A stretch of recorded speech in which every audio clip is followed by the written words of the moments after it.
I'm Cynthia Coulter. I work with Collaborate as a senior consultant, and we're very pleased to be representing the Polish trade group, bringing Meet with European Quality trade mission into Los Angeles. And one of the most important things that I'd like to share with you is I'm very proud of Poland since meeting Karolina, who is the head of the Polish Trade and Investment Office here. And that is that Poland has just celebrated its 100th anniversary. So congratulations of independence. I'm also really thrilled and quite frankly very proud of Poland to find out that you have the pretty amazing GDP of 5.6%. It's pretty phenomenal. It means you guys are doing something right. I always feel, you know, that when people come to Los Angeles, it's very hard to explain to them, we aren't prompt. It's, you know, if you say, could you be there at 8 o'clock, it's 9 o'clock. Well, here we are a little bit later than that.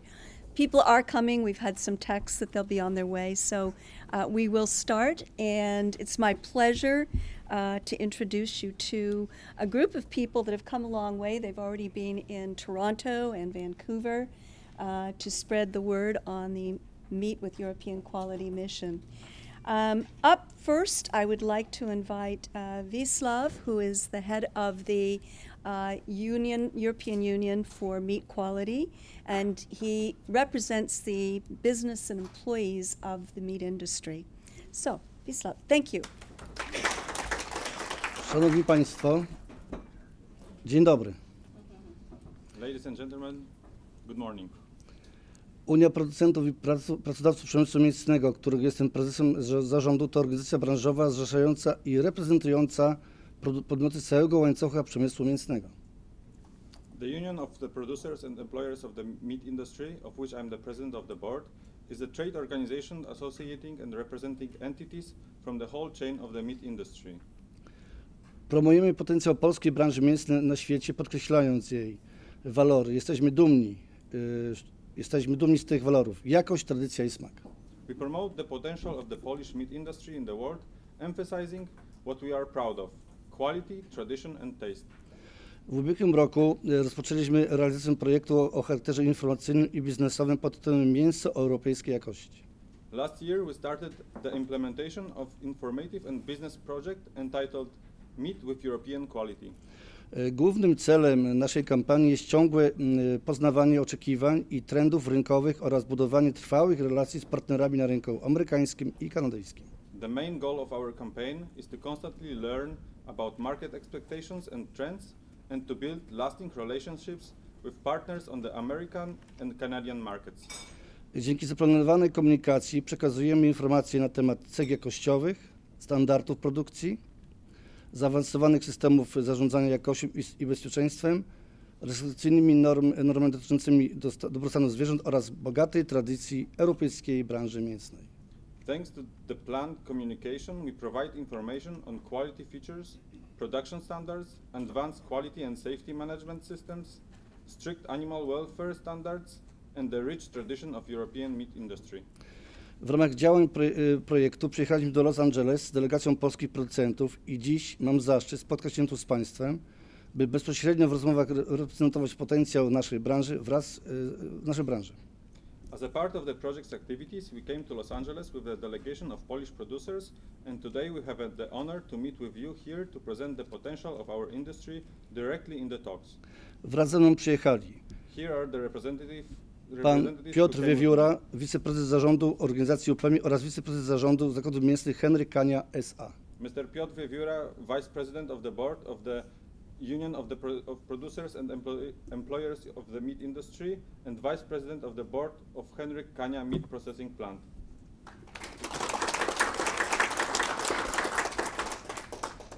Pani Ewa Rak, dyrektor eksportu Zakładów Mięsnych Łuków S.A. Ms. Ewa Rak, Director of Export of Łuków Meat Plant. Pani Katarzyna Jagiełło-Wawar, specjalista do spraw eksportu firmy Sokołów S.A. Ms. Katarzyna Jagiełło-Wawar, Export Specialist from Sokołów Company. Pani Sylwia Skiba, dyrektor Zakładu Mięsnych Skiba S.A. Ms. Sylwia Skiba, Director of Meat Factory Skiba Company. Oraz pan Jacek Pietrzak, Dyrektor Handlowy firmy Good Valley Spółka z o.o. Mr. Jacek Pietrzak, Commercial Director of Good Valley Company. Dziękuję Państwu za przybycie na nasze spotkanie i życzę owocnych spotkań. I would like to thank you for participating in our meeting and wish you very fruitful talks. Thanks, Wiesław. Our next guest, Stephen Cheung, is a good friend to everybody in the city. He is Mr. Promoter of LA, and we're thrilled that he's here with us to at least introduce you a little bit to what he does in Los Angeles.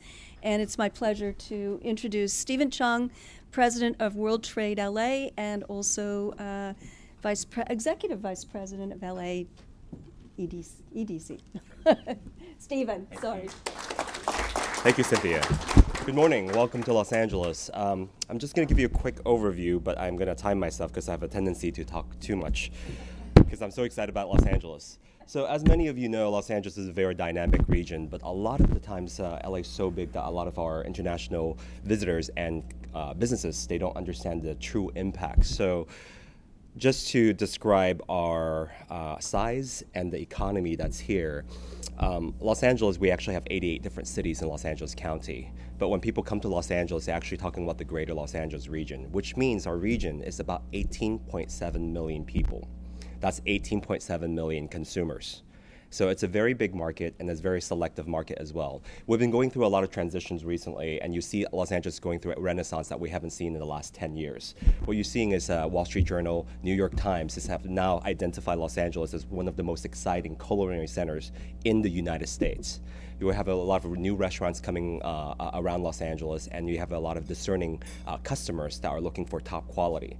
And our impact is that we also have a reliance and a very good relationship with our international partners. A lot of people, when they think of Los Angeles, they only think of Hollywood. What they don't understand is Los Angeles is so much more than that. For example, we're the #1 manufacturing center in the United States. We're also the #1 customs district in the United States. Last year, we have over $430 billion in two-way trade with the rest of the world. And we also have one of the top destinations for foreign direct investment coming from around the world, with over 10,000 foreign firms located in the Southern California region already. And one of our top investors actually is our European partners. All over Europe, a lot of these companies are already here doing business here because they see this as a very vibrant market that they can access. The connection between Los Angeles and Europe has been very strong over the years, and I think in recent months and recent years, we've been seeing a lot of changes from our federal government standpoint as well. And there's some concern whether the United States is as open for business as we used to be. I can't speak for Washington, D.C., but I can speak on behalf of Los Angeles. We are open for business, and we will continue to welcome our international partners, especially from Europe, because it's been a long-term relationship that we built over the last 100 years or so, and we're not going to give up on this relationship because our economy is really tied into it. In fact, our economy is so much linked to our European partners that as you're looking at our GDP, for example, last year, LA County itself, our GDP was about $807 billion with a B. So if we were a country, we will actually be now the 18th largest economy in the world.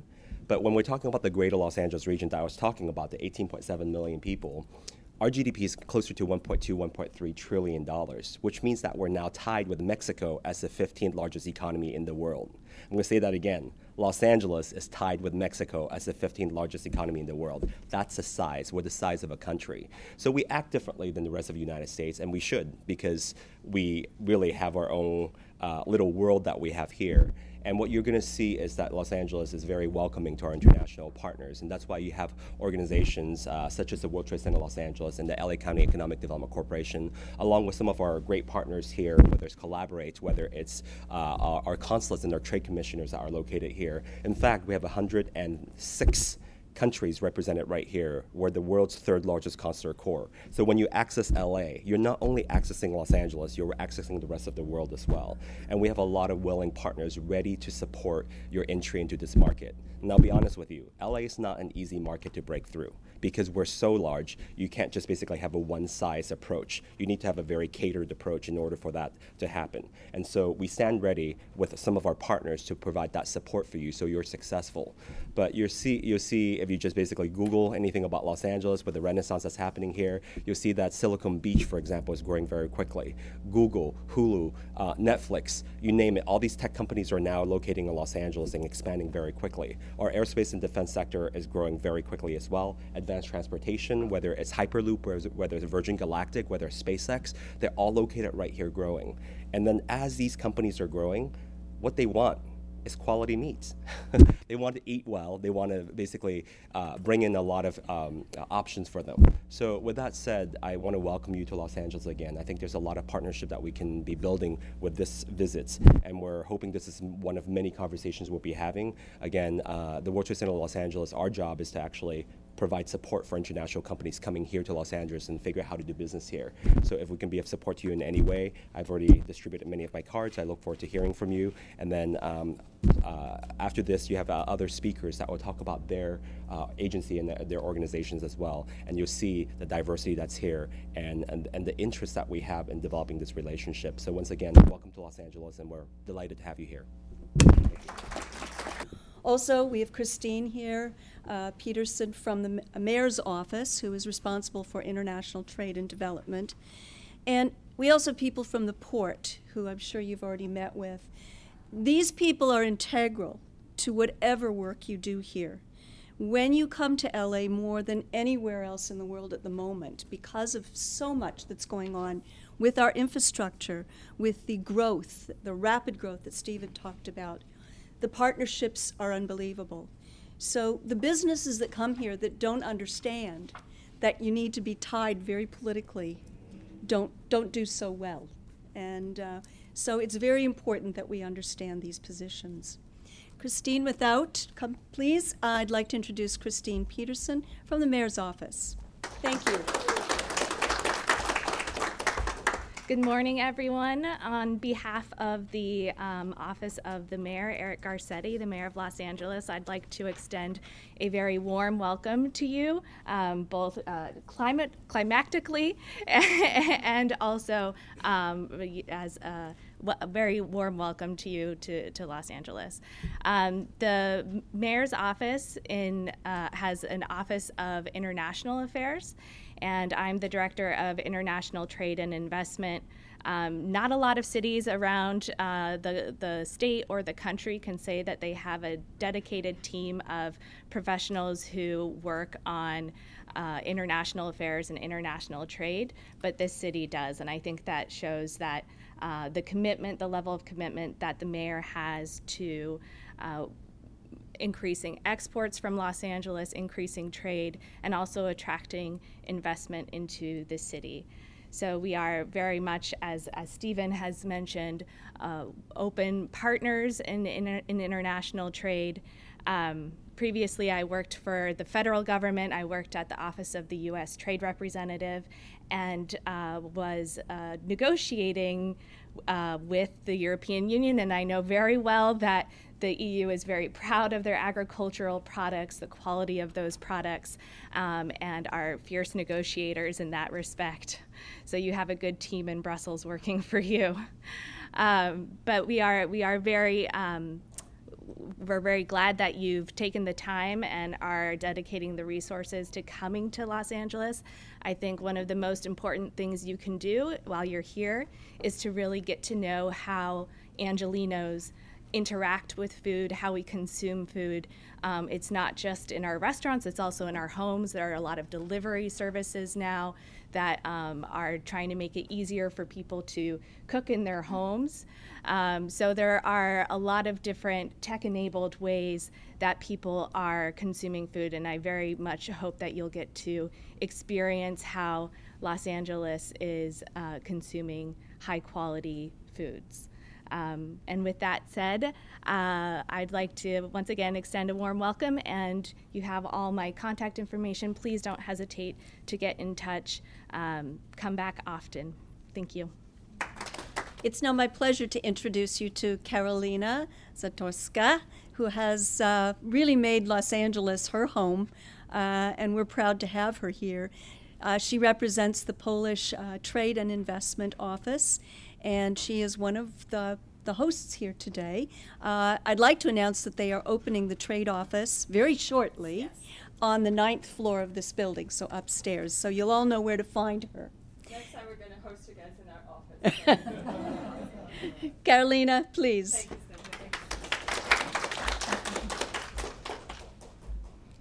Ladies and gentlemen, as a representative of Polish Trade and Investment Office here in Los Angeles, I'm very proud that I can connect my homeland of Poland to Southern California, where I happen to live since 2012.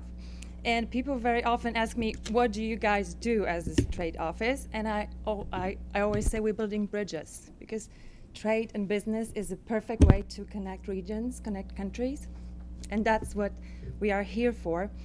Poland is coming back on track to Los Angeles after 20 years of absence. And we want to prove that we are a very good trade partner. We have a lot to offer.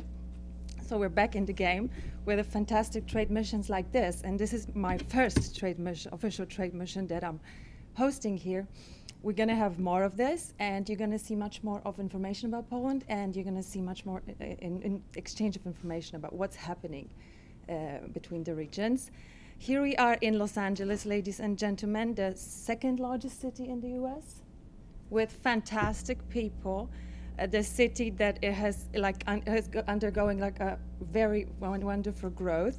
In the next decade, Los Angeles is going to host events like World Cup, the Soccer World Cup 2026, and something that we all see coming, which is the Olympics in 2028. LA to 2028 is going to be a huge, huge event, so the whole world is going to watch us. And I hope that also with missions like this, Poland will participate in these preparations for making this event like Olympics the great event for this city. Thank you so much. I'm happy we have a trade mission of Meet with European Quality with the top players from Polish market, sponsored by European Union, which means fantastic quality and standards. So I hope we're going to have fantastic face-to-face talks, and that you guys are going to learn much more about what Poland has to offer. We're back in the game. Thank you.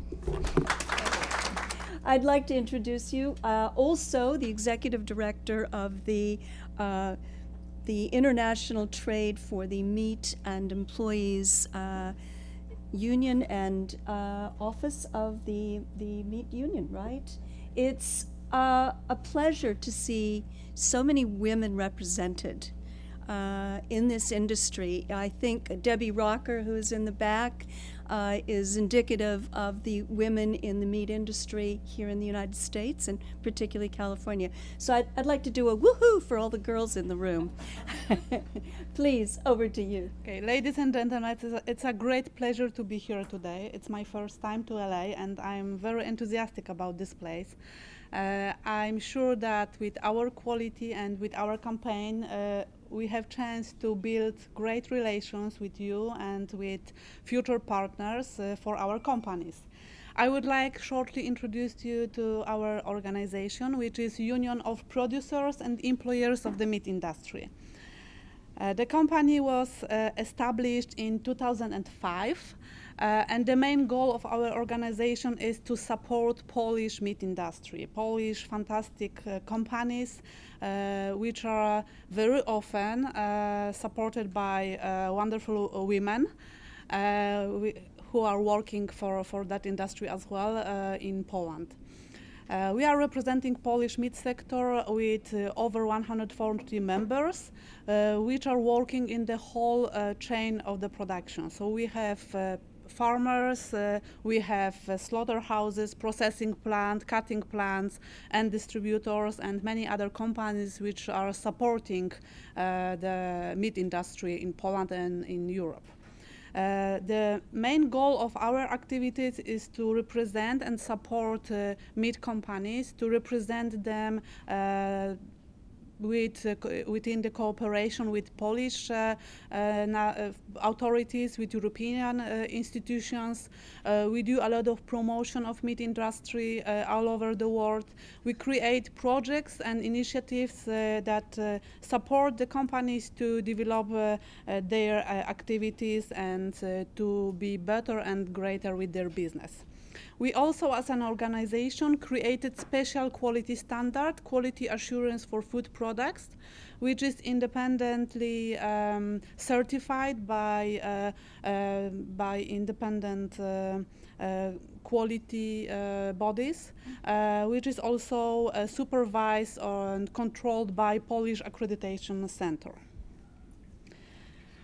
Everything what I already mentioned is what we do for the meat sector. We promote Poland, we organize and create statements and legal opinions for our meat industry.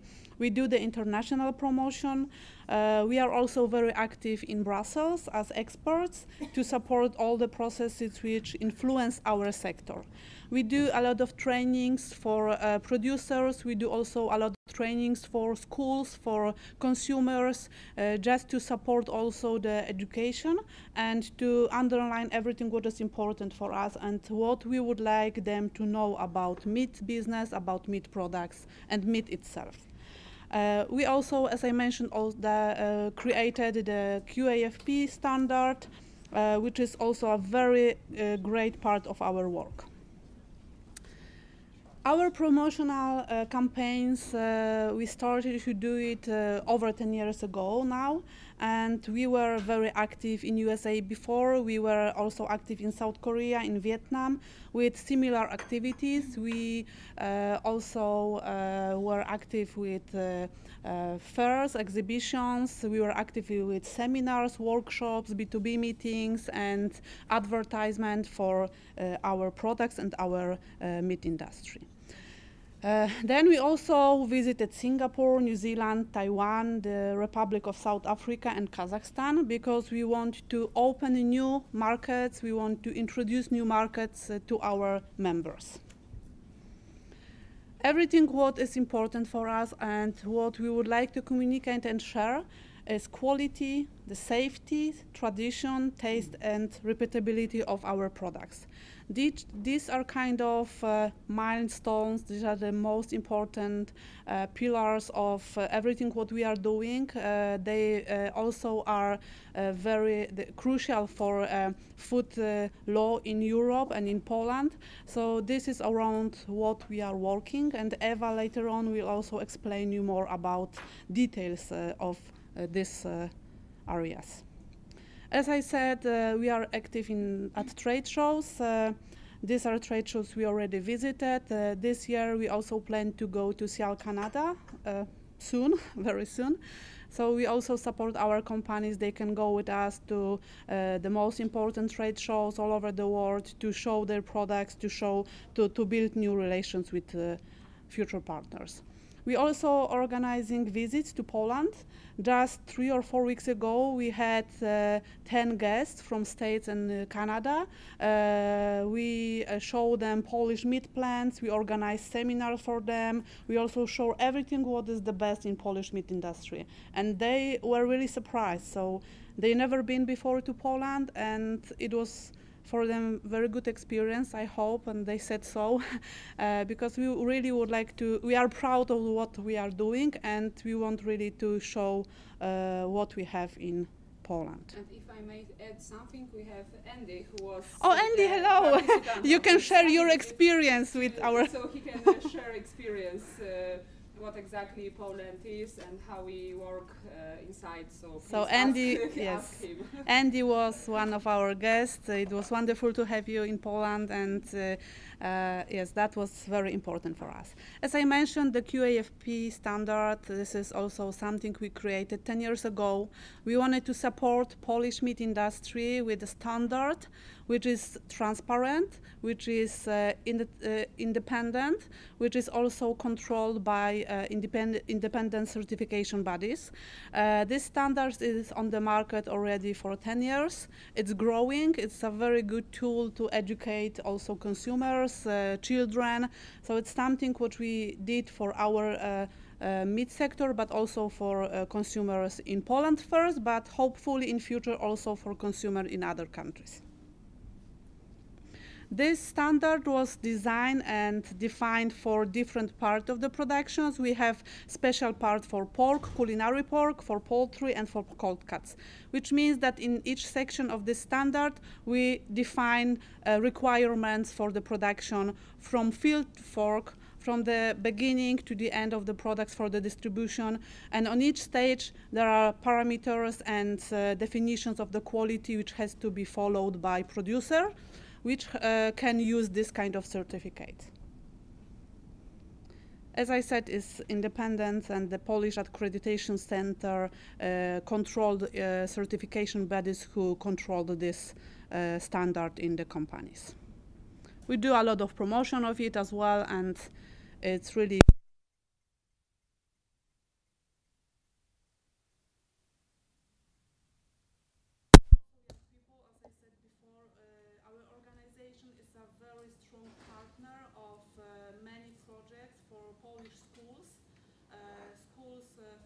gastronomy, schools for food business.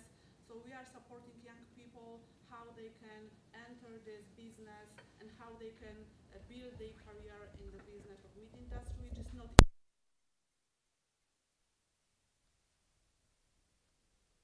the business.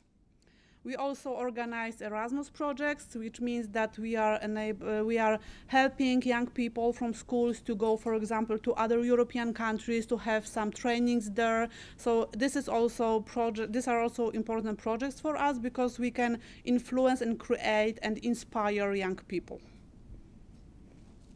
That's all from me. Thank you so much. If there will be any questions, I will be happy to answer them. And I think now I will give the floor for our next speaker. Thank you. Our next presenter is Ewa Rak, and she is going to talk to us about European standards in meat production. And I'm really thrilled you're here as well. We had a little bit of a conversation last night when they arrived at 10:30 and got up early this morning to be here. So I'm really thrilled you're here, Ewa. My name is Ewa Rak, and I am a representative, I'm export manager in a Polish company, Lukow. What I'm supposed to do now, I will let you know, I will tell you, I will share with you about our experience and our knowledge, which we have day by day, because I'm just a sales manager, but sales without being on the production is not working, not at all. Actually, I cannot deal with the pictures, with this kind of things. I have to be present on the production. I need to touch a meat, and I need to feel what is that and how it's produced. So let's start. What I will talk about, it's what I believe and what I'm actually convinced. So that always I'm talking to my customer that I can sell you only just a good quality product, what you are ordering, what you are looking for. So the European pork, beef, cold cuts production is really, really safe because we have a quality system and we know all requirements what's supposed to be. So what we will talk about a little bit, because we have a lot of time to explain everything. And so what makes European producer a good supplier of such products? What quality properties make European meat the most products stand out? Beef and pork quality, that is what we have in our daily activity, so we have to do with this. Systems and certificates which guarantee a high level of quality and safety in the European Union, and quality European meat products. So shortly, what makes European products safe and high quality? It's beginning, it's not in a meat plant or on the shelf in the store. It's coming on the farm where we have a strict animal welfare inspection and a high level of health production. Livestock, which we have, it's a feed by with high quality fodder with high nutrition values. And all what we have, it's full and transparent information about the origin and composition of those products. How to be sure of this? Food safety in European Union is monitored by European Food Safety Authority, and that is based on the regulation of European Parliament and the Council, which every member has to determine, and what requirements we have to know if we want to do this job. So the requirements of animal welfare, fodder production, food laws, as well as safety procedures. So that is every day. These requirements we have to know.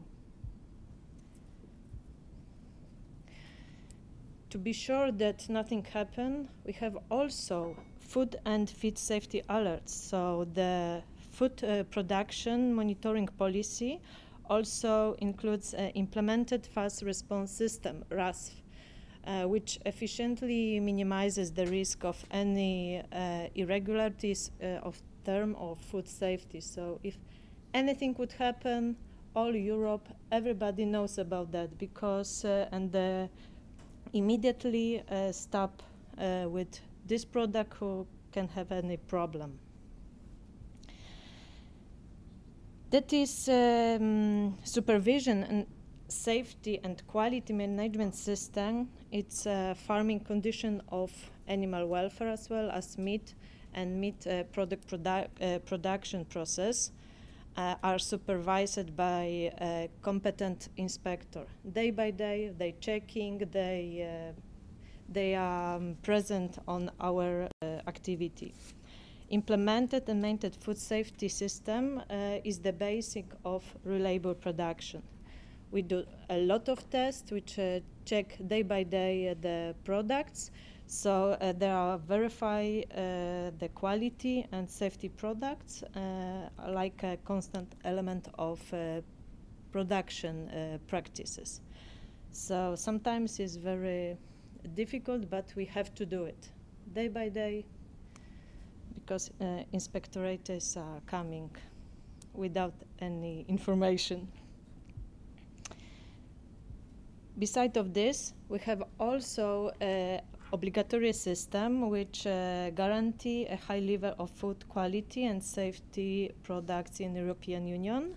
So there we have 3 systems like HACCP, hazard analysis and critical control points, good manufacturing practice and good hygiene practice. It's well known for all producers, for everybody who wants to give any products. Besides of this, apart from obligatory system and good practice, it's standard practice in European Union to implement voluntary quality management system, which are creating the highest quality products. So besides of these 3 what we have also IFS, BRC, QFP, QMP. That confirm that we have a really good product. As I mentioned, it's a supervision. It's not just only the product. It's coming. It's checking on the liver in intra-community regulation.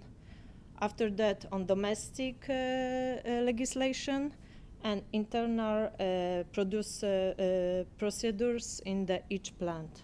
So it's must have. And it's coming production of meat and cold cuts. It's beginning on the farm where we take care about the animal welfare, about feeding, about health of animal. After that, we are taking responsible for that during the processing, during the slaughtering, after production, storage condition, and transport.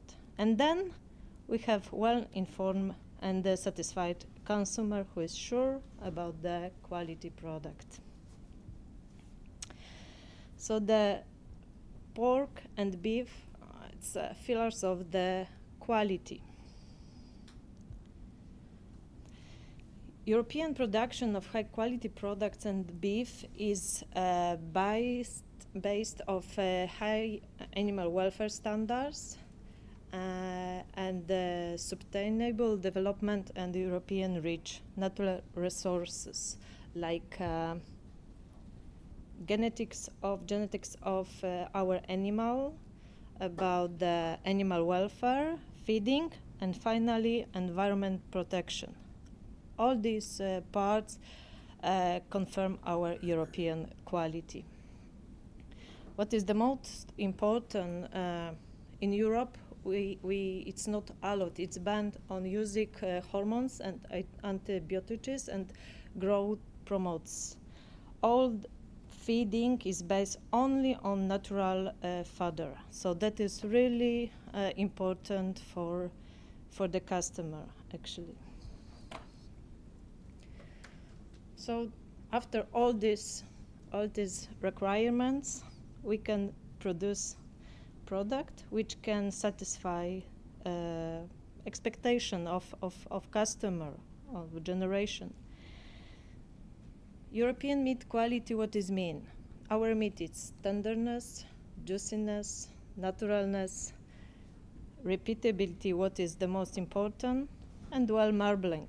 So for cuisine is very important.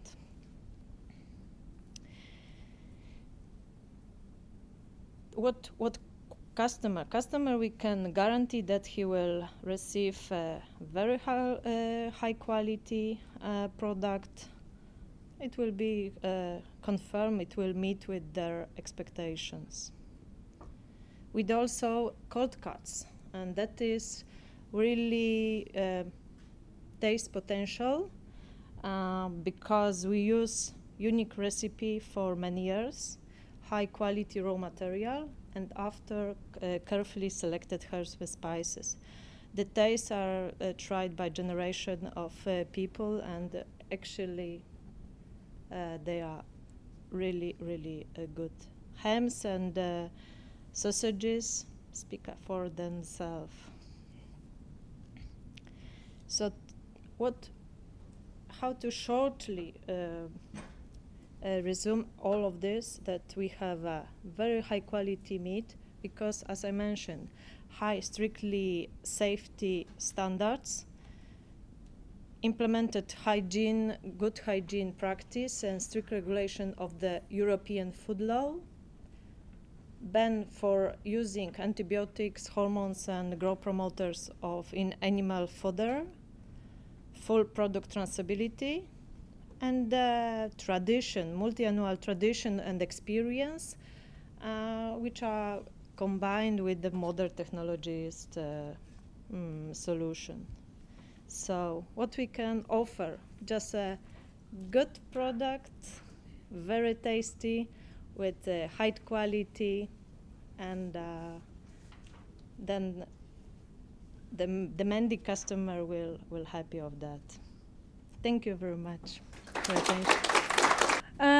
Okay, I would like to now introduce Paul, and he is he's a character. Paul's a law professor. He was a restaurateur. He knows a lot about FDA and food standards. What else were you? Lots of different things. We're really thrilled to have Paul here, and I'm delighted to introduce him to. Thank you. So let's get back to our discussion about. So what we've been talking about so far is this whole notion of conditions that exist under globalism, right? The process of globalization then requires that there's a lot of agency rules and regulations that you have to abide by. So in the whole conditions that we are under globalism, they are the markets and the situation about the political and economic environments. Those are all factors into the whole decision making. In creating a product that has a niche market, how you get that from a foreign country into a country such as the United States. So what is the sort of the competition in context of the beef production or the meat production here, right? It has its globally unique atmosphere, essentially that it has exceeded its benchmark, its development. Essentially, it has the world's largest infrastructure in systems in place, which means what? That essentially the whole storage, transfer, safety, all of these things are factors. But it's one idea to have this whole notion of discussing bringing some product to the United States, which is satisfying the requirements in a foreign country. So how do you mimic that whole satisfaction or satisfactory conditions in the United States? So talking about this whole notion of agencies then. So what are some of the federal agencies? Obviously, the big ones. United States Department of Agriculture, the USDA, Food Safety Inspection. So these are all agencies, essentially, are empowered by Congress to essentially make sure that all these products that do come in to this country are abiding by these regulations, right? So the food industry sector, it's also the growers, the processors, the preparers, and all of these things in the chain of this whole production. We're going to make sure that the assurance of all these foundations and the element of statutory requirements are met. So again, it's Congress enacts these statutes. Statutes are the rules, essentially, gives the power to these agencies that's going to monitor, such as USDA, FDA, to make sure that the regulatory framework are implemented in context of what the government is essentially trying to prevent, sort of an outbreak of disease and so on and so forth. And what do courts do in this case? And then review this. So agencies do have a lot of power that's deferred to them. Dr. An is going to talk about essentially some of these scientific elements to those agencies, what they do in the whole process, investigating if and when some pollutants got into the whole food product that impacted the safety of the whole population. So it's good to talk about globalization in the process of a globalized world, but there's also regulations that you have to just make sure that we meet those. All right, so what's the authority of that, right? The USDA's. The whole framework of that is essentially to monitor domestic and imported meat. And to have one of the primary functions is essentially to ensure that the foreign meat processing plants, the plant itself in foreign country that's exporting to the United States, meet the US standards. That is huge. What is US standards? It has a lot of sort of a detailed analysis. What is the quality that you're assuring? When you say it's under natural conditions, what is natural? And all of these things become a paramount discussion as to labeling and what the food is. If you call it something non-GMO, what does that mean in context of getting into the whole food source that's going to end up on the table in the United States? So that's the whole framework and it's, the authority of the agency to regulate these things. So this is the infrastructure, right? It's over a century old. I mean, we had this systems in place since 1906, which essentially the Food Safety and Inspection Service, which is what's currently been known, it requires and it has the authority to make sure that it regulates these facilities that's involved in this whole interstate commerce. So it's not only just the commerce itself, the statute also said about the whole competition aspect to it. To what extent, essentially, labeling something or mislabeling something is going to impact the market. So there's this whole notion of interstate commerce, and there's this whole notion of safety that is part of the whole statute itself that is in this whole inspection level. And also the states have their own sort of an inspection depending on where you're importing as well. Again, we see this in context of what's been happening. What's the overall goal? To prevent this, essentially, diseases and deaths. And how do you assure that? There's two areas of focus. One is the risk management aspect to it, the insurance liability, which George is going to talk about far more into the nuts and bolts of these. And the other aspect is this whole adherence to this regulatory framework, which we're talking about. So it has to have this whole dual focus in the decision-making process, that if and when something goes wrong, you're covered. So the risk management, identification, assessment, and monitoring, record keeping, all of these are important factors in the whole process of the chain that what we're getting here is a product to be safe. All right, so these are some of the sections essentially that is focused on the whole safety aspect. We heard a lot about this whole foreign, the safety mechanism that is in place. How do we verify that in context of what we have in the United States? It has to mimic, the laws has to be identically verifiable that the process and the system in place is the same in the United States as in Poland, for example, right? So all of these things are factors that has to be in this whole compliance, what happens to the food prior to the whole importation, and so on and so forth. Again, that's the verification. Essentially, it has to be abided. The record keeping is important. The hazard analysis, which we just heard today, so essentially it has to be within the purview of the USDA as well to make sure that all of these things are safe prior to inspection, during inspection, and re-inspection in every chain of the events of the product line. So these are the whole goals and the whole parameters and the function of the inspection that we are trying to essentially implement as part of this whole inspector responsibility, right? To make sure that all of these things, cattle, butchering, and all the way up to the table, it's all these verified in all these systems. All right, so what does equivalence means, right? The system, it says that essentially that has to have this whole notion of reliance component, essentially to be able to certify the establishment for export to the United States. So that's the equivalency. We trust that you have it, but we're also going to verify it at different stages, right? So we have this whole triad analysis of how this equivalence take place into the whole document analysis, what you say you have, the on-site audits, and then the port of re-entry is the process of making sure that what you're saying has this equivalent value to what we have the regulations here. All right, so essentially the policy is zero tolerance. If there's any deviation from that, and even at the ports of entry, essentially these could be rejected or essentially discarded, right? So the natural, I think Dr. An is going to go much more into the whole detail, the scientific aspect to it. So what does that mean? We're trying to sort of prevent this whole misuse of it.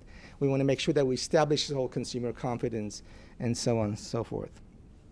Again, these are the agencies that's involved, right? So even the EPA and the CDC, depending on what the preventive effort is. Okay, so inspected, passed, verified. The FCIS essentially will be re-inspected and passed and released of the whole food chain that's coming to this whole notion of the importation process. All right, so this is 2018 as to the process category. Product category and eligible products has been essentially been approved, been updated recently and as of 2018, in what capacity these items could come in and what are some of the criteria in which has to meet. These are some of the certified plants, obviously, most of you are familiar with. And label submission, that's another criteria in which you have to essentially make sure you have the application in place to describe the whole process and address some of the information that is being enclosed as part of the whole labeling process. The allergens, if that's going to be included, has to be also relayed into the labeling system somehow in that whole provided guidelines in which that is triggered, both labeling, the record keeping, and what are some of the disclosure requirements that is an essential to that. Okay, so this describes some of the informational, the size. George is going to get more into detail of that. Also the nutritional labeling. Is it the product that's going to be coming frozen as opposed to naturally unfrozen? Is it being spiced or any other addition to it? Those have to comply separate requirements that has the whole inspection requirement that has to meet those guidelines as well. Obviously the inspection, and these are all the statutory guidelines applicable to the country of origin, the product name, the handling statement, net weight, how much water, salt, and so on and so forth has to be included in this whole process of disclosure. Again, there's two different things. One is the inspection aspect, grading. So what is the quality in which you're assuring that it's quality?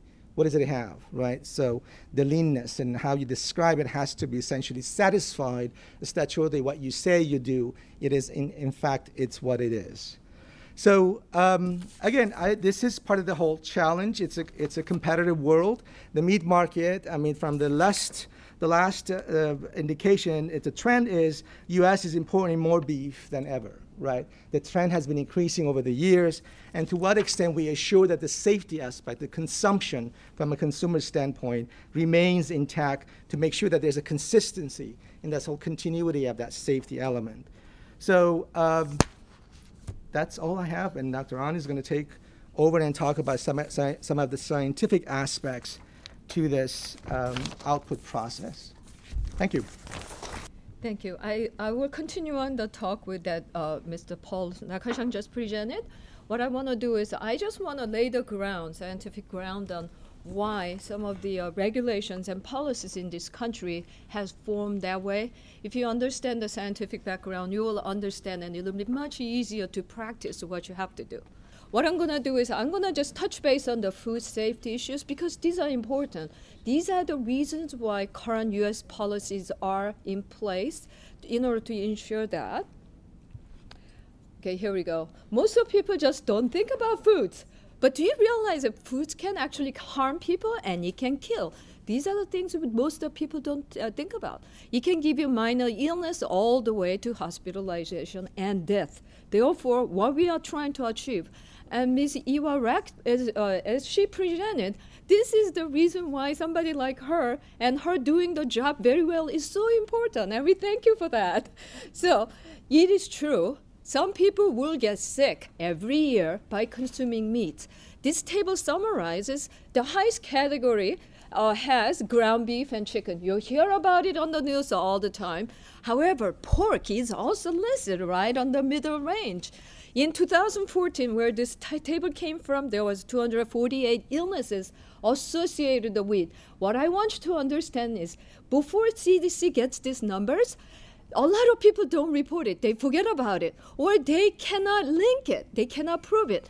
By the time when 248 cases are linked, proven to have experienced the illnesses, that there's a lot more numbers going on. That's what I want you to remember. By the time when you went to 2016, there is a little more illnesses occurring, 243. What I want to talk about here is what happens when this illnesses occurs. And on top of that, somebody dies, that's not the end of it. It's going to impact your business. If it's the domestic production, they will stop the production temporarily or permanently by going through the legal injunction process. Also, if it's an imported material, the entry to this country will be denied. That's detained at the import sites. And if the the products are made to the United States, they will be recalled. And all it's going to be all taken care of through the lawsuits. Therefore, we have to worry about it. So it feels like we are just swimming in the dark. What do we do about this? But if you actually, from a above standpoint of view, most of this food hazard, by the way, my talk is going to be limited to the meats. And legally, there are two routes that these hazards are entering. One of them is adulteration, and the other one is misbranding. That's a legal terminology. So adulteration, mostly, common people will understand as contaminations. So there are biological contaminants, there are chemical contaminants. Most of biological contaminants represents and covers something like a microbial organisms such as E. coli, Salmonella, or viruses and Listeria. We hear about it all the time, but these are really common issues that we have to deal with. And the reason why also biological adulterants are very important is because you eat bad food, you hear it, your stomach will growl within 4 to 8 hours. And in case of a hemolytic E. coli contamination, people will die within 3 days. So when something is wrong, we know it right away. However, chemical contaminants are very different from it. It causes a chronic illnesses such as cancers and overall problems, and I want to stress that a little bit more about it. Most of these chemical contaminants that are entering to the food system through the unapproved choice and uses of pesticides, antibiotics, and colorants, because they are used as a part of the processing aids or just the illegal uses of it. We're going to talk about that a little more. But at the same time, some of the chemical contaminants are being introduced through mishandling or oversight. Something like when the storage is not right, They are going to get through the histamine productions, and it's going to be decomposed, which opens up another door for the whole series of chemical composition changes in the products. And also, unknowingly, some of the harmful chemicals will get into your system, so you have to watch out for that. Misbranding and substitution, those are usually for the economic purposes, economic fraud. However, when false species are substituted for the legitimate species, some of the people who has allergies will go experience that. And severe allergic reactions, such as asphyxiation, actually lead to the death, the immediate death. So these are the things you really have to think about and worry about. I want to talk a little bit more about the chemical contaminants coming in, mostly with the antibiotics, because these antibiotics do not make you sick right away. But what happens is that these antibiotics cause the antibiotic-resistant bacteria that gets into the environment. Therefore, we have to live with it.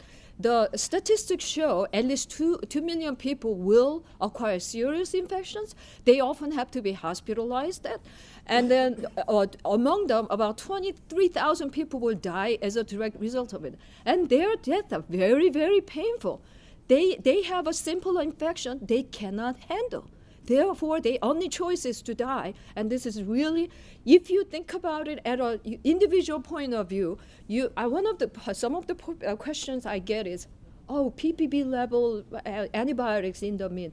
What's a big deal? The problem is it accumulates. Everybody's using it. In fact, the level of the antibiotics being introduced to the system through the animal feed is about 10 times more than whole complete legitimate usage of the pharmaceutical antibiotics used in this country. So where are they going to go? They are not being disposed right. They are all going into our foods, our body, and the environment. Therefore, this is a very, very important issue. So healthcare cost is over $20 billion. Who pays for it? It's the tax. It's the hidden cost that we don't realize. And what is the main purpose? Main reason why this is happening is the antibiotics, and they are getting into the system to the animals through the illegal dietary supplements. Okay. So HACCP, Ms. Ewa Rak also mentioned, opened my talk about it very well. HACCP is actually a key to the food safety assurance in this country. It was developed by Pillsbury because they were supposed to be supplying all the foods for the astronauts. That was when the space program is really coming up high in this country for the NASA program. One thing they couldn't do is, until that point, most of foods were produced, and we tested it. So we took a chance. Because you cannot test all the food that's going out there, we took a chance. However, after implementing this HACCP for the last several decades very, very successfully, what happened was there was a paradigm shift from reaction to prevention. Now, if you know what you're doing, and it's not very difficult to know because there are a lot of scientific data available out there, that means you can prevent it. That is the key to this implication of a HACCP. The key point of the HACCP is critical control point. What means is that CCP means a point during the processing or handling until it reaches the consumers, which point can be applied and controlled to prevent and eliminate the hazards, the above mentioned hazards in the food. Measurements has to be taken in order to record if the products are acceptable or not. And there has to have a corrective actions. If the measurements are out of the range, you have to correct for it. Or for the products that's out of the range, you have to do something about it. Otherwise, you cannot release it to the commerce. And these components are also covered on the USDA FSIS, Foreign Supplier Verification Program, required for all the import foods. Another thing, documents, documents, documents. You cannot say, I said so, or I think it was okay. It has to be, by the way, another thing I want to mention is this is not something you do it once and forget about it. You have to do it constantly, every day, and you have to keep all the records. All the previously mentioned hazards, there are different routes, entry points into your foods. The biological system, actually a lot of them comes from the animal itself, animal animal kingdoms, as well as their living ecosystems. However, there are other external contamination sources, such as unsanitary water or the living environment. When these biological hazards are entering in your system, they don't stay there. They multiply because these microorganisms are living creatures. In contrary, the chemical contaminants are usually introduced to the animal food intentionally for the illegal weight gain or creating certain kind of final product qualities. So when you know these critical control points, you can actually eliminate them. You can monitor them. That's the beauty of it. Therefore, the food system, manufacturing system, we will always have to live with the hazards, but we can prevent it. We can eliminate it. And prudent monitoring is, again, a very important part of it. FSIS requires, you've done all this right and you know your product is right, but when the product's entering to this country, you also have to show one more time that you can actually prove that your products are clean by doing the residue and microbial testings. So final goal, it is to deliver wholesome food to the final consumers. When you actually think about it, you are preparing all this food, not just for the consumers, for yourself as well as your beloved family. You know how to approach this right. So thank you for your attention. Thanks, Dr. An. Next up, George, who is known as the food lawyer. That's a little scary. Anytime you say a lawyer's in the room, and now we put it with food, uh-oh. After Dr. An's conversation, I don't know where we're going to go with this, but well, that'll be exciting. Okay, Mr. Food Lawyer. Okay. Can you cue me up here? Okay, while we're getting the technology under control, my name is George Salmas. Our law firm is a boutique law firm. The Food Lawyers, we actually own that registered trademark. And all of our clients are food importers or food manufacturers. No restaurants, no trucking companies, no retail stores, no growers. Our world is the food when it comes off the farm until the consumer takes it off the shelf. So Paul's and Dr. An's presentations were terrific. It's tough to give an overview like that, and they did a really great job. So I'm going to focus on 4 issues that I've seen people have trouble with in running their food companies in the States. And all the things I'm going to talk about are things I've actually been involved in. These are things that our firm has represented people doing.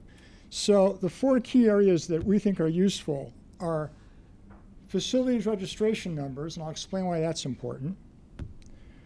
Authorized meat product ingredients. This is a place where you can get in trouble real easily. And by the way, Cynthia has my slides, and if you want this information, just email her, and I've authorized her to give it out. So if you want to take pictures of the slides, fine, but if you just want the slides, actually, Cynthia will get them to you. I'm going to talk about customs brokers and how they can help you. And I'm going to talk about insurance. Insurance is always a big ticket item, and there's various kinds of insurance that you ought to be focused on. Additional subjects that we'll cover. I will talk about whatever you ask me about. And one time a fellow said, I saw the same speech, George, 3 times. It was never the same, and you never finished. So if you folks take me someplace else, I'll follow you with your questions. And ask the questions as they come to mind. Don't wait till the end. If you have a question, raise your hand, and I'll come back to you very soon after that. Don't wait till the end. You may forget. You may die. I may die. And it'll be lost forever. Okay. FDA facilities registration numbers. This will be real simple, but it's really important.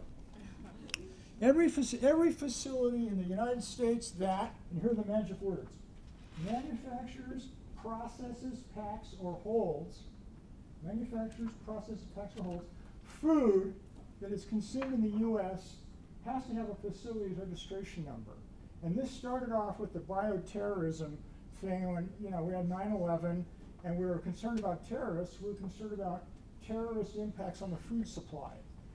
So the FDA actually goes and eventually visits all these facilities throughout the world, and not just foreign countries, also in the U.S. They have a 7-year mandate for the foreign countries and a 5-year mandate for the U.S., And they do it in the order of how risky the food is. But here's what I want you to remember. Here's your 2 takeaways. Number 1 is registration is free, and it's online, okay? Number 2, here's the link, and once again, you can get it, if you don't have it, you can get it from Cynthia, or you can just go in and put in FDA Food Facilities Registration, and you'll find the link. It's not that big a deal. But here's the really important takeaway. Do not disclose your facility number to anybody but your customs broker. And the reason is because we've had some cases, none of my clients, because I beat it into them not to do it, but we've had some cases where somebody had gotten a hold of somebody else's facility's registration number and used it to get goods into the country under somebody else's name. It's used for smuggling.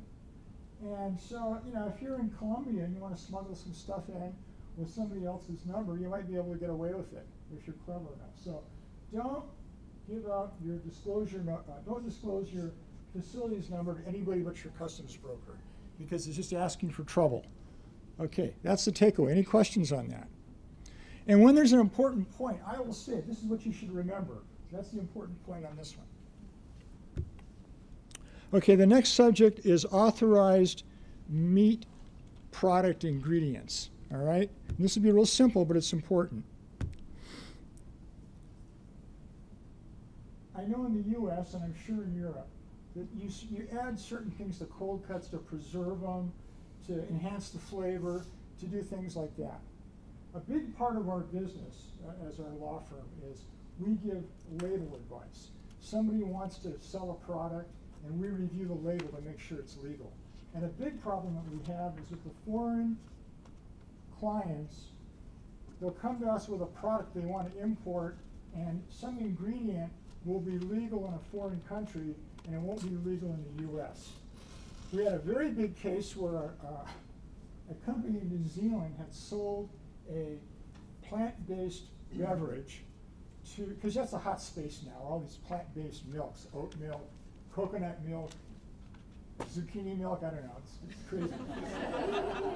And these guys came up with something like that, and they made the sale, and they tasted the samples, and all that kind of stuff, and they brought us the thing, and they said, we need this in a week, and I said, one of your ingredients, your main ingredient, is illegal.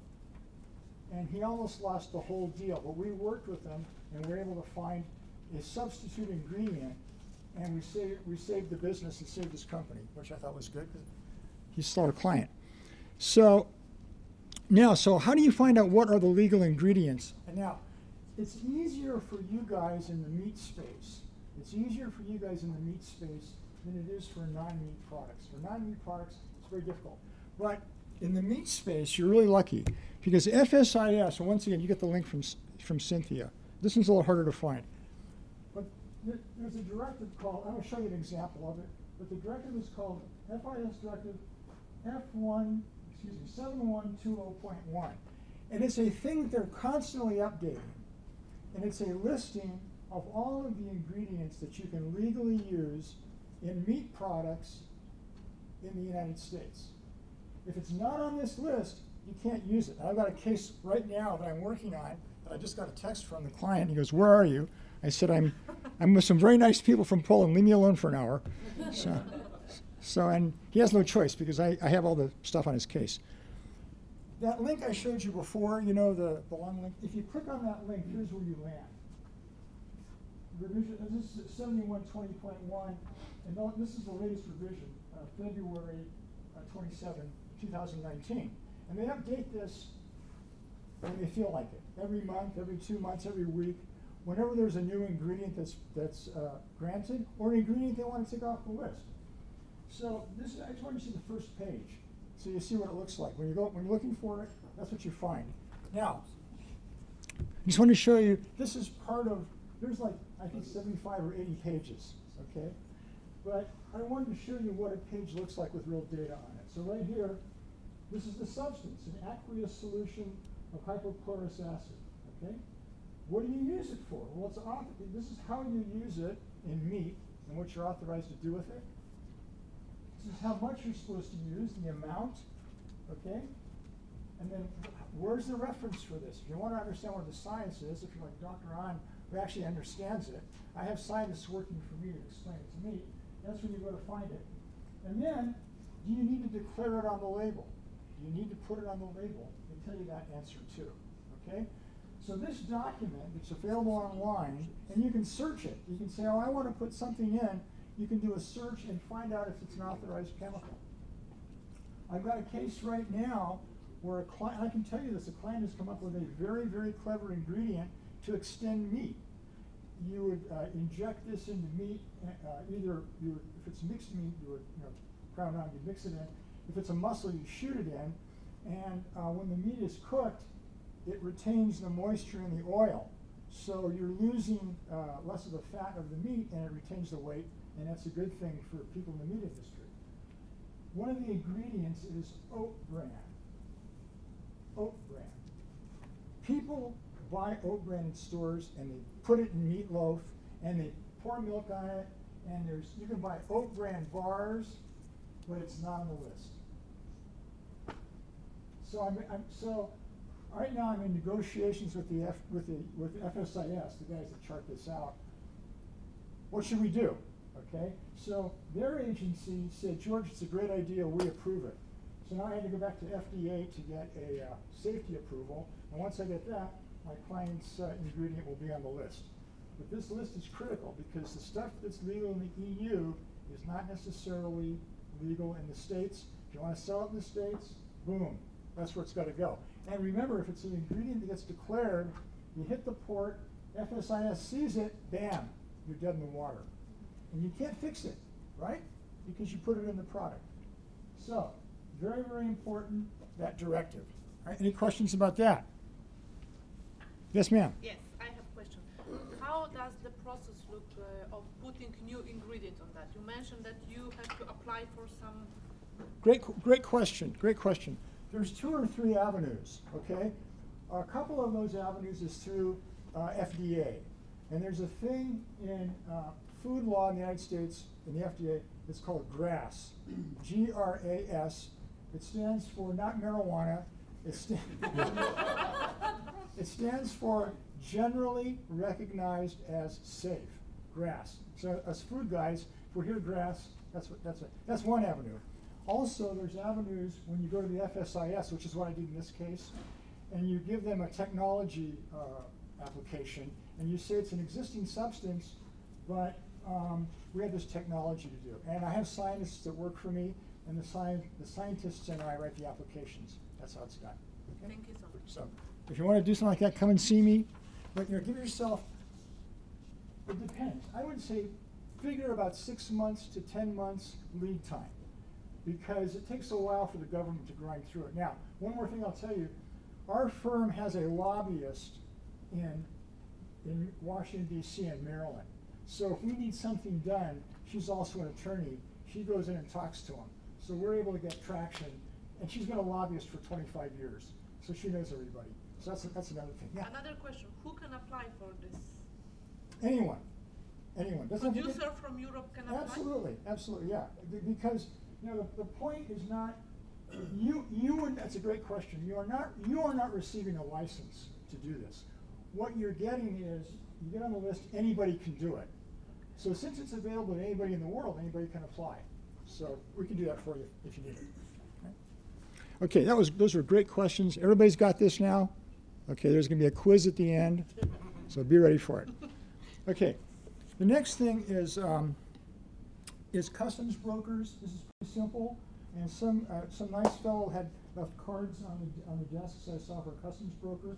Customs brokers are really important in my opinion. What a customs broker does is the roles and responsibilities. The customs broker is your boots on the ground when your shipment hits the port in the foreign country. When your shipment from Poland gets here to the States, the customs broker is the guy that makes sure it gets through. And my advice is get your customs broker involved in your operation as soon as possible. Now, I don't make any money from telling you this, but I had a lot of experience with it. The customs brokers can spot problems before your product leaves your home port. And you want to know that, so you want to get ahead of it. So the customs brokers are really, really helpful. And they're really essentially important because they know what the rules are and they can make it easier. And like I said, involve one early in planning. I've got a case right now that involves medical devices. And of course, if they would have hired me before they shipped it, there would never have been a problem. But of course, they hired me after they got stopped by FDA. So that was just wonderful. I guess I got paid more. It's a worse situation. It would be much cheaper if they hired me up front and we could solve it for them. So in this particular case, it was stopped, and I don't know the exact name of it, but there's a place where these things are held, and it can get really, really expensive. Where's the customs broker guy? Is he here someplace? What's that place called where they hold it? You know what I'm talking about? Where it's really expensive and you can move it to a bonded warehouse? Am I describing that right? It's at the port. Okay, I'm sorry. That's how little I know. I couldn't describe it. But it's at the port. And so all of a sudden these really expensive fees were going to start piling up. So I got on the phone to the customs broker and I said, hey, get that stuff out of there and move it to the bonded warehouse so we're not paying all these fees. And the customs broker did it like that. Okay? So the customs broker is your army on the ground. When you're in Poland, they can do things for you. And I rely on them heavily. So customs broker. Okay. Last subject is insurance. Oh, no question about customs brokers? That's pretty clear. Okay. Last subject is insurance, something that's always important to food companies. I have a question. Yes, ma'am. Yes. Is there any list of, do they have to be registered or anything, the brokers? Because they're licensed, okay? You know, it's like anything else. Like some are better than others. You know, like we're the best food law firm. You know, it's easy. So if you need, you know, I'm sure this gentleman's here. You can get 2 or 3 names. I can give you one that I like, and you can start talking to them. You know, and they have offices in the ports. Yeah. They're there. We have the port here too. Do you guys have an approved list? Or? Our recommendation is to move into a freight forwarder because it is goes to Los Angeles Customs Brokers and Freight Forwarders Association. They have about 400 members, and we find that in general they're very many well qualified. So among that group, you should be able to find some that pick them whatever. Yeah, there's a lot of good ones. A lot of good ones. Yeah. What was the association called? It's the Los Angeles Customs Brokers and Freight Forwarders Association. They have a website. You can access it right there. Thank you. Good stuff. Okay. So insurance. And I just want to focus on food insurance and just have a couple takeaways for you here. Okay, I'm going to talk about 2 kinds of insurance. Public liability insurance and recall insurance. Okay. Public liability insurance, this is the kind of insurance that you have if somebody sues you, they claim that your product made them sick. Okay? In the United States, you absolutely have to have this. It's not that expensive. And if you ever have a problem, it's hugely valuable. Now here's the takeaway. Here's what I want you to remember on this. In these public liability insurance policies, the coverages are all really identical because they all use the same form that's written by the Insurance Institute. So you can get certain kinds of endorsements and pay more for them, but the coverages are all about the same. So when you're looking at product liability insurance, this is the insurance if you're getting sued on a product claim, the coverage is all about the same. Okay?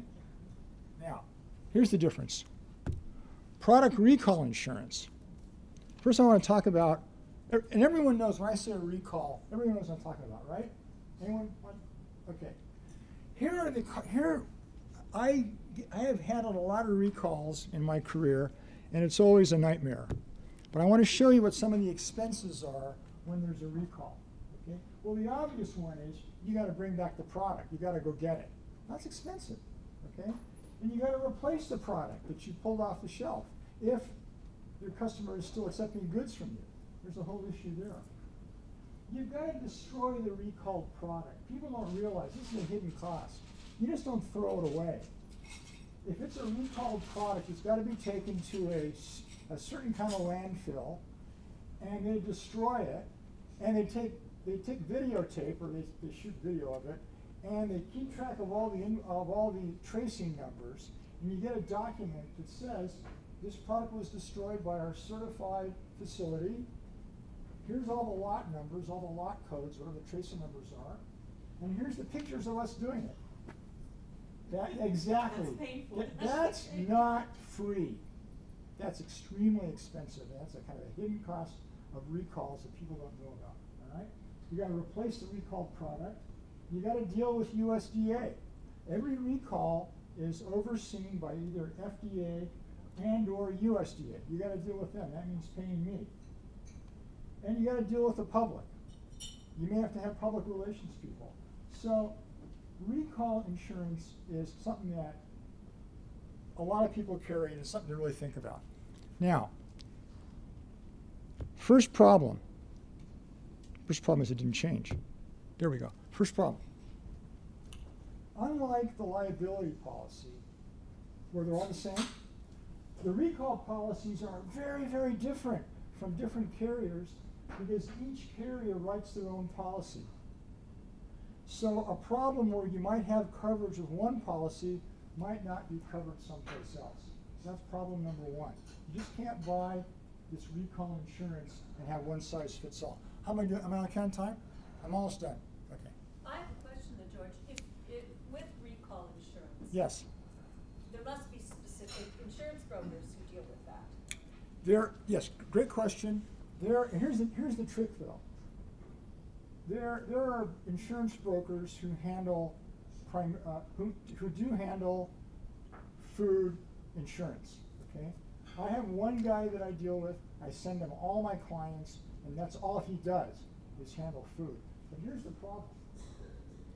A lot of these insurance brokers are tied into different insurance companies. So when you ask for recall insurance, you're going to get the insurance from the company that they're tied into. You're not going to necessarily get a broad sweep. And I'm going to tell you about that. It's a great question.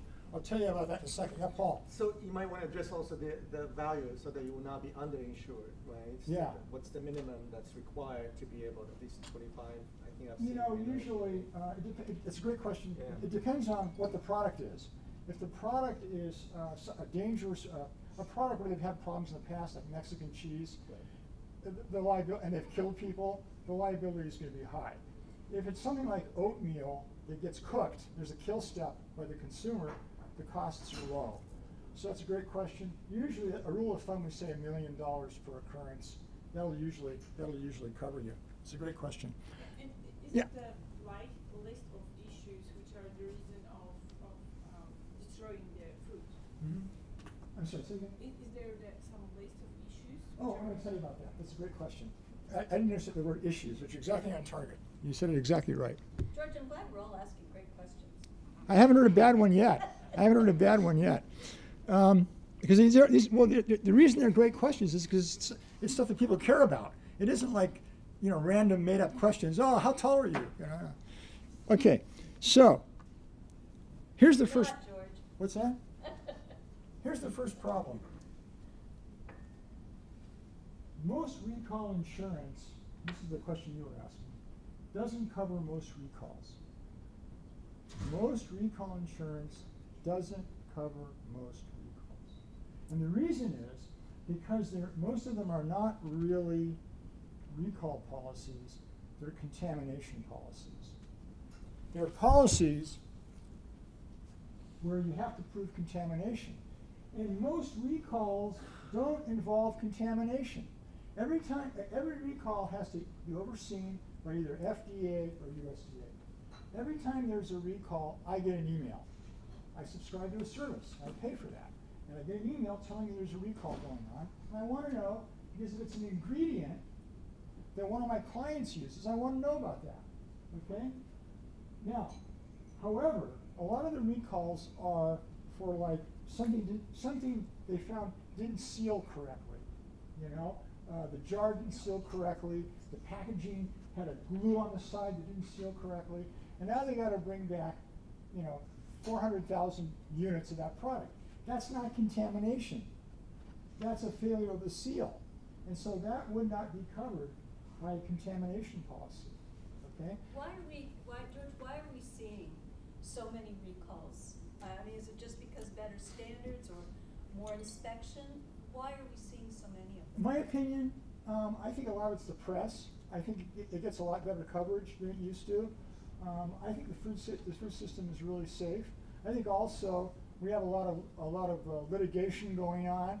A lot of stuff gets called in that might not have gotten called in the old days. But it kills people. It kills the industry. It can kill people and it can kill somebody's business. The vast majority of the recalls don't result in a death. They just result in some illness, which is not a small thing. But yeah, it's lethal to the company's business because you can have real brand problems. So here's the big issue: is you want to have recall insurance that actually covers your recalls. So your solution is you get an insurance that isn't triggered by contamination. You get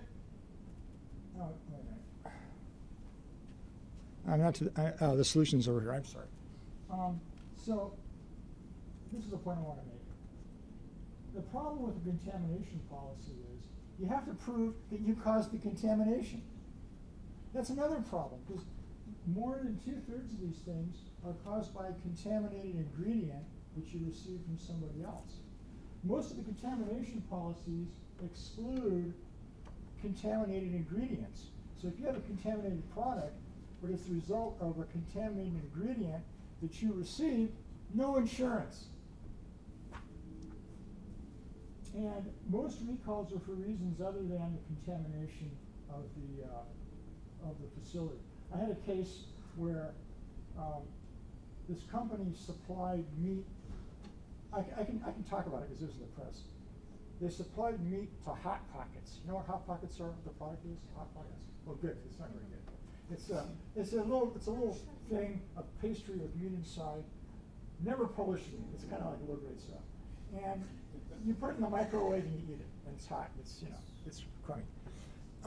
And this company had been supplying all the meat to the country, and all the hot products are wildly popular. They're sold everywhere in the country, in every grocery store, and they have billions of dollars of sales.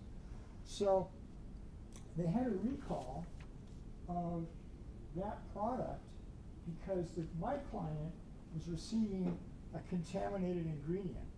So they said they wanted to recall all of that product that was made in the last year. No insurance because it wasn't his contamination. It was a contaminated ingredient. So the bankers were going nuts and everybody's going crazy. And so I got called, and you know these people. I got called and they told me the story. And they're going to call our loans. We've been in business for 60 years. We're going out of business. And I said, time out. Calm down. I said, okay, first of all, how often do these guys order this meat? So we found that. I said, okay, what are the quantities? We found that out. Right? So then we calculated how much this product was being shipped per month. Okay? People don't hold a box of this stuff in their house for 2 years. They take it home and they eat it. So I calculated out that there was probably $250,000 worth of product actually out in the world that could be recalled. They said, what do we do now? I said, well, let's have a recall. I said, I promise you, nobody's going to bring this stuff back. Nobody's going to bring in a $1.22 box of stuff. I want my money back. So we did the recall. I wrote the thing up, and nothing came of it. Okay. So because I know how to do these things. All right. And the banker said, oh yeah, I guess it isn't as bad as we thought. And so they didn't call us loans. All right. But you can imagine how crazy that was to the family that owned that company before I came in there and told them all to calm down. All right? So recall insurance can leave you hanging out if you don't have coverage. So here's the answer. Get a policy that is triggered by not contamination, but by just the fact that FDA or USDA says, yeah, let's have a recall.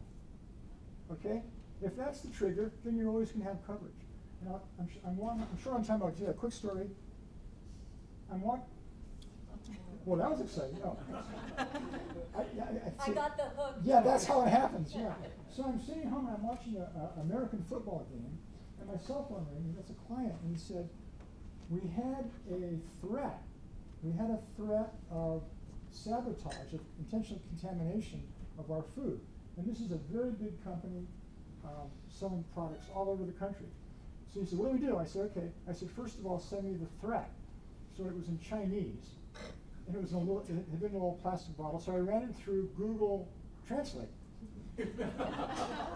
Well, it was Sunday at 11 a.m. What am I going to do? I ran it to Google Translate, and the first part of it said, American pigs. And I thought, that's a bad start. And it said, American pigs, you must stop helping Japan with the Dalian Islands, or I will sabotage your product with potassium cyanide and keep killing Americans until you stop. So I translated for the client, and that was bad news. I said, okay, stop everything we're doing, isolate all the product. I'm going to call the FBI. So the next morning, I called the FBI and I called the FDA, and I told them who I am, why I was calling, and what's going on. I'd been through this before. This wasn't the first time. I've been through these sabotage and these kind of things before. It was no big deal for me. So the FBI was good. They called me back an hour later, and they said, do you drive a black Mustang GT? I said, all right. I said, yeah, that's me. And they said, okay, fine. They wanted to confirm I was actually me. I said, that's a little scary. What kind of car is that? So the bottom line was, the reason I'm telling you the story is because that client had a policy that required contamination. Well, we don't know if we had contamination or not. We had a threat, okay? But when I explained to him what his policy covered and didn't cover, he blew a fuse. I waited till he calmed down. And then we found a policy that was triggered like this. It was triggered by if the FDA and the USDA agreed that there should be a recall. So we were able to do a bunch of testing and confirm that so far it was a bluff, but we wanted to destroy this product that we still had, and the FDA agreed with us, and I called the guy in charge, he goes, yeah, I'll agree with you, George. And we had insurance coverage. Okay? So that's the key. Here's your takeaway. Get that kind of coverage. Okay? All right, so this is the end. I have a big finish though. All right. There's plenty of money to be made doing. Yes, I'm sorry, you have a question? That's it. Oh, but wait, there's more. It's just tease. I'm just teasing. But there's plenty of money to be made doing business in the United States. And that's true. But I want you to remember, while you're making money and while you're doing things, making decisions, I want you to remember the last thing that the referee tells the fighters before every boxing match begins. The referee tells the fighters just before the fight starts, protect yourself at all times. That was the purpose of my speech, to help you guys figure out how to protect yourselves. You're a great audience. You had great questions. I'm done. Thank you, George. Animated as usual, but thank you for all that information. I think it's really incredible. And I also like that you love to plug the food lawyers. Oh yeah, one more slide. There it is. Oh, God, I'm going back. Okay, you came. I'll leave it for 10 seconds. I'd like to introduce our last but not least speaker, Joe Benitez. Joe's one of those very special people who's been a food broker, food distributor, food association person. He has done it, and if you want to know soup to nuts how California has operated in the food business, this is a man you should talk to. He's also one of those individuals that I have great respect for, because in this state where we are predominantly Hispanic, he brought that industry, the food industry, really into the realm of mainstream products. He's the guy who got supermarkets to understand the kinds of food that the Hispanic market wanted and how to do it. So I have great respect for what Joe has done, and I'm really thrilled he came here today to talk to you. And there's a lot you can learn from him. Joe. First of all, you have two big competitors. Okay, I'm going to take off from George left off. I'm going to give you the opportunity, and I'm also going to give you the upside and the downside. The downside is what he talked about, you can get in problems if you don't have the right information in your hands with the recalls. And number two, there's a big opportunity. To give you an idea of an opportunity, I started with Gamesa in the 1980s. In the first 3 years, I did $10 million of sales, 70% in California. You know what they are now? They're over $100 million a year in sales in the United States alone. So it's a great opportunity, okay? And the Latino community, which is what I'm going to talk about, is an even greater opportunity because you're sitting right in the middle of one of the largest communities of Latinos in the United States, okay? 51% of all the Latinos in LA are Latinos. 51% of the population in LA are Latinos. And that's right around you, right around here, okay? So that's the interesting thing about it. First of all, there's about 500 stores in these chains that are in the United States: San Francisco, Phoenix, Dallas, Houston, and Miami. By the way, I've dealt with Sucarne. Sucarne has a full-time staff here. Sucarne is the meat company from Mexico. They represent the largest grower of meat in Mexico, in the United States. And they represent that company all over the United States, primarily here in LA.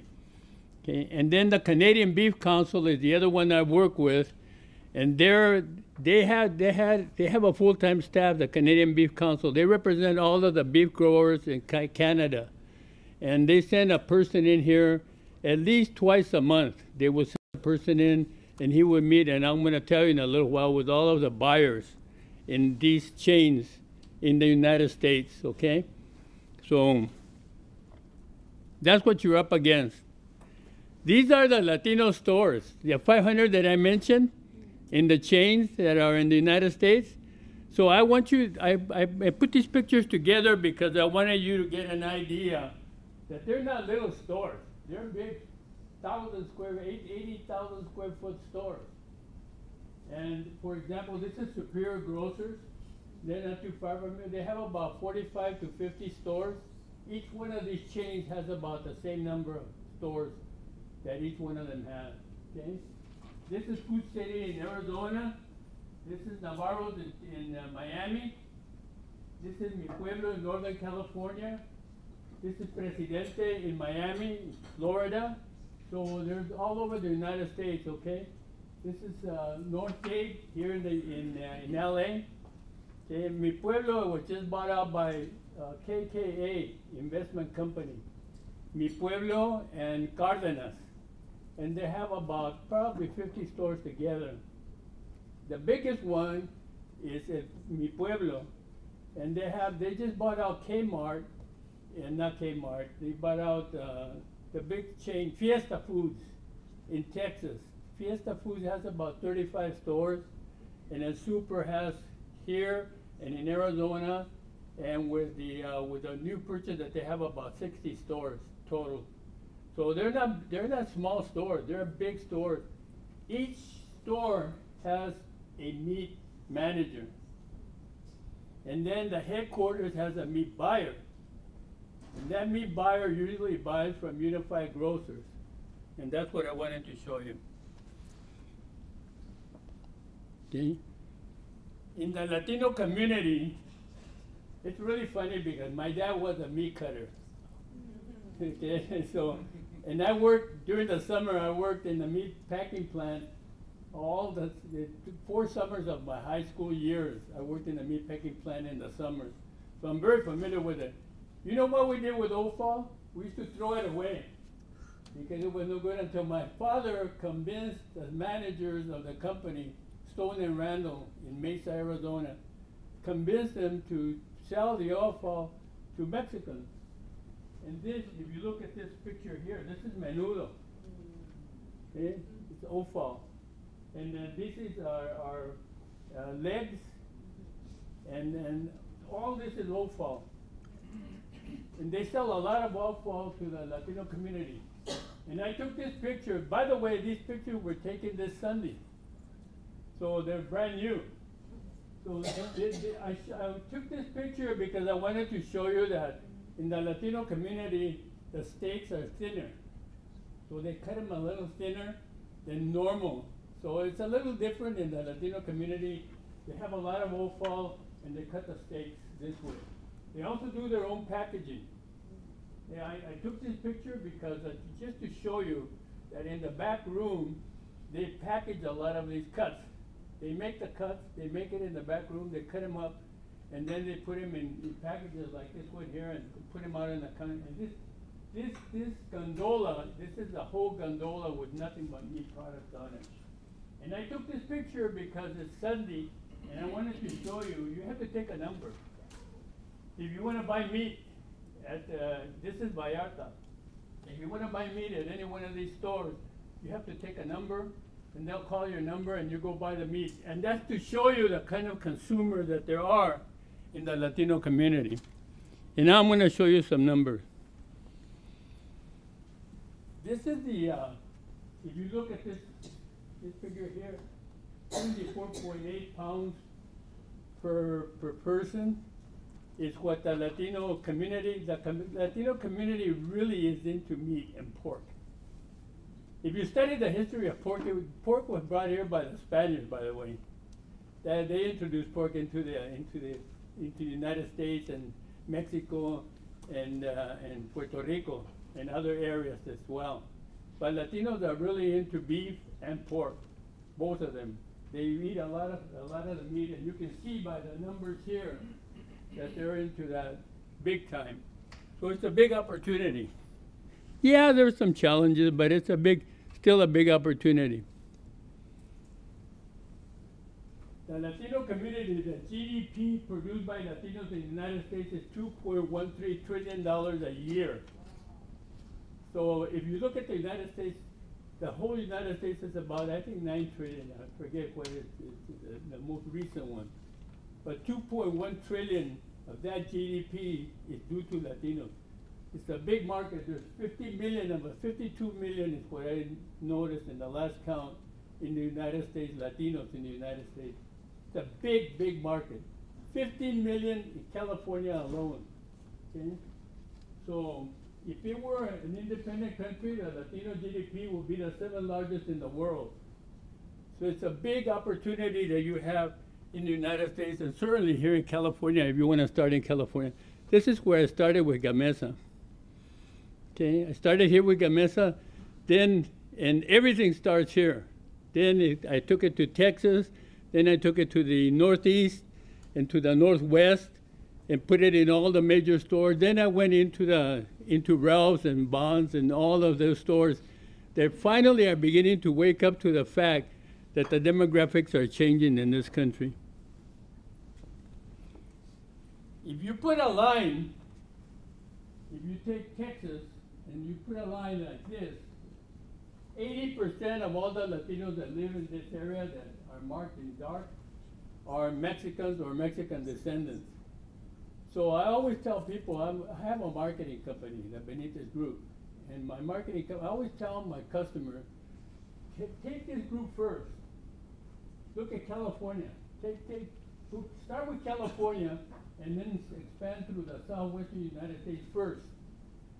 Build up a treasury and then go into New York and Miami, Florida, and these other states in here. Most people want to go right away to some of these other states, and I tell them, don't spend your money doing that. Instead, spend your money right here. Because if you can make it here in the Latino community, you'll make it anywhere in the country, okay? So I put this graph in here because I wanted to show you, first of all, the percentage, the projections, the percentage, 28% of the total population in the United States is going to be Latino in the year 2050. And of that, it's 132 million people. That's the population that there is in this country. So that's the opportunity that you have. We're the fastest growing population in the United States. second only to the Asian community. The Asian is the fastest growing community, but the Latinos is number 2 in terms of percentage of growth. In total numbers, we're number 1 in the United States in total numbers. What I did is I started with the United States and then I brought it down to Los Angeles because I wanted to show you what the market is right here, because this is a place to start. Okay? So if you look at California, 15.2 million is what the last census projected out for California. So 15 million people in this country, in California alone, is enough to feed you for a long period of time. It's fantastic. As one of the first speakers told you, California is one of the largest states in the union. It's the largest state in population. It's estimated to be home to just over 39.5 million people. If California was a country, it would be, if California were a country, it would be the 36th largest, most populous in the world. So California is a big market. So even if you don't just address the Latino market, California is where you want to be first, because it's one of the biggest markets in the country. Here's the future population of California. If you look at the future population for the year 2050, it's really changing because the Latino community is really growing. As you can see, the Latino community is going to be over 51% of the total state of California. So if there's 50 million in the state, 7+ million of those are going to be Latinos. And I wanted to show you that because this is one of the fastest growing states in the union of Latinos in the whole country. Now I'm going to bring it a little further down. The Latinos are broken down into populations. There's Mexican, Puerto Rican, Salvadorian, Cuban, Dominican, Guatemalan, and others. Okay? But the Latino community in the southwestern United States, that area that I showed you, is 80% Mexican or Mexican descendant. So I keep telling people, speak with one tongue, in one language, and address that community in that area that I showed you, as if it were Mexico. And then when you go to New York, for example, and you have more Puerto Ricans, then you change your tone a little bit and what you say a little bit and the words that you use. But normally, you don't do that. Now I'm going to bring it down to Los Angeles. The Los Angeles County population is currently 10.14 million, of which 4.9 million are Hispanic. That's LA County, right in here, right where you're at right now. So I'm going to bring it down a little further. I'm going to talk about the city population. The city population is well over 4 million, of which 1.9 million, or 47.5% are Hispanic. And I think it was last year that they came out with a new projection that showed that 51% of all of the residents in Los Angeles were Hispanic. So you want to address that population no matter where you go. In terms of what George talked about, in terms of the rules and regulations of meat coming into this country, and I learned this from Canada in Su Carne, the meat buyers at each one of the chains know all of the rules. They have to deal with them on a daily basis.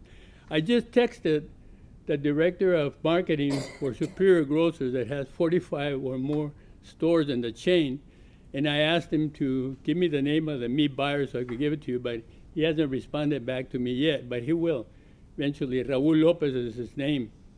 And as soon as he does, I'll give you that so you know who the meat buyer is. And that meat buyer, I met with him before, has all the information on that George talked about. If you want to reach the Latinos, you have to know their culture. And their culture is a little bit different than what it is here in the United States. Once you know your culture, the religion, for example, carne asada is a big deal in the Latino community. Every weekend, you make carne asada in your backyard, okay? And that's meat carne asada, cooked meat. 50% of all Latinos are millennials, and they're changing a little bit. But one thing that you know for certain is that 50% of millennials are really into cell phones and all the modern technology. In fact, we index higher in the use of technology than the whole community at large does.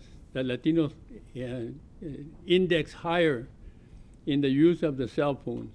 So if you want to reach the Latinos, you can reach them. By the way, one of the things that I learned from the Canadian Meat Council is that you have to promote your meat, because if you go into one of these stores, who's going to know that it's from Poland?